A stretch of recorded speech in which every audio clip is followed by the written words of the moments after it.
Your cat just walked past their food bowl, past their favorite window, past the spot on the couch where they always sleep, and pressed the side of their face directly into your ankle. Slowly, deliberately, like they were signing something. You probably smiled, maybe you reached down, and then you moved on with your day, because that's just what cats do, right? Most people call it affection. A few people call it marking, and both of those answers feel close enough that nobody ever questions them. But animal behavior science tells a completely different story. What your cat is doing in that moment is one of the most complex expressions of social bonding that exists between two species. It is not random. It is not instinct on autopilot. And most owners have spent years receiving this signal without ever understanding what it actually means. Let's start with the marking theory, because it sounds reasonable. Cats have scent glands along their cheeks, their chin, the corners of their mouth. When they rub those glands against an object, or against you, they deposit a chemical signature. So the obvious conclusion is territorial. My cat is claiming me the way they claim the furniture. That explanation is satisfying. It feels logical. But here's the problem. Territorial scent marking in cats is almost exclusively performed on fixed objects, door frames, chair legs, corners. The behavior is mechanical, repetitive, purposeful in a possessive sense. What your cat does to your leg, your face, your hand while you're reading, that has a completely different quality to it. Slower, more sustained, often accompanied by a slow blink or a pause. That's not possession. That's something older.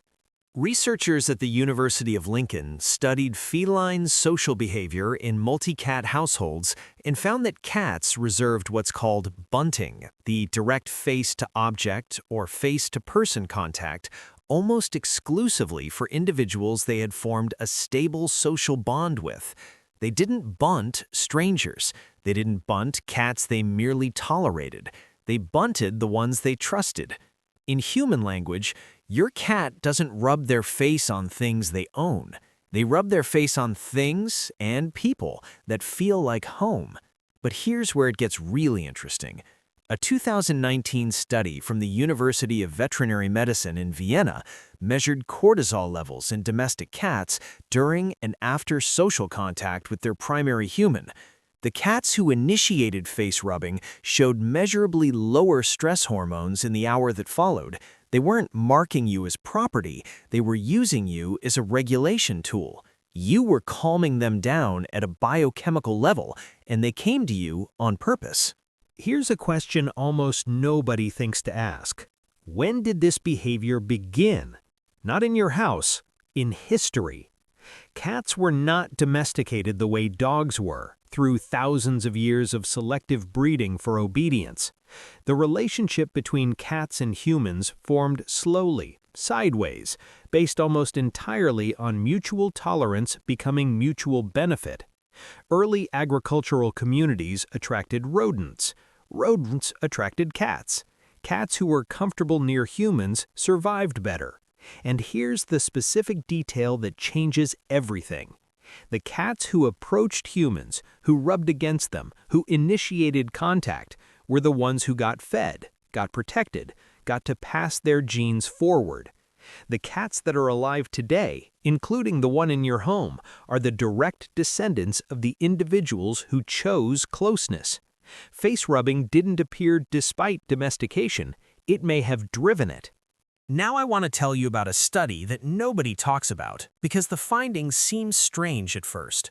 Researchers examining the scent compounds in feline facial gland secretions found that the chemical profile left by bunting is almost identical to the pheromone signature cats use to self-soothe in stressful environments. The same compound. On you. What that means is your cat is not simply marking you as familiar, they may be actively layering you with a scent that signals safety to them. When your cat presses their face into your hand, they might be building an olfactory version of home around themselves, using your presence as the anchor. You are not just the person they live with, you are part of the chemical architecture of their sense of security. There's one last thing I need to tell you, and it might be the most important part of this video. If your cat has always been a bunter and that behavior suddenly stops, pay attention. Not just reduced, stopped. A cat who withdraws from initiated contact, who no longer seeks out your face, your ankle, your hand, that shift can signal pain, cognitive decline in older cats, or early illness. Your cat doesn't have language. Physical approach is one of the clearest ways they have to tell you they feel safe. When that signal goes quiet, something has changed. You know your cat's patterns better than any vet who sees them twice a year. Trust that knowledge. So the next time your cat walks across the room and presses their face into you for no visible reason, remember what's actually happening. They are not being random. They are not being territorial. They are doing something their ancestors learned to do before written history with the specific individuals who made survival feel possible. Your cat chose you as part of the chemical map of everything that feels safe in the world. That is not affection as decoration. That is devotion is biology. If this changed how you see that moment, subscribe and leave a comment. I want to know, does your cat bunch your face, your hands, or something you own? Because the location actually matters, and that's exactly what we're covering next.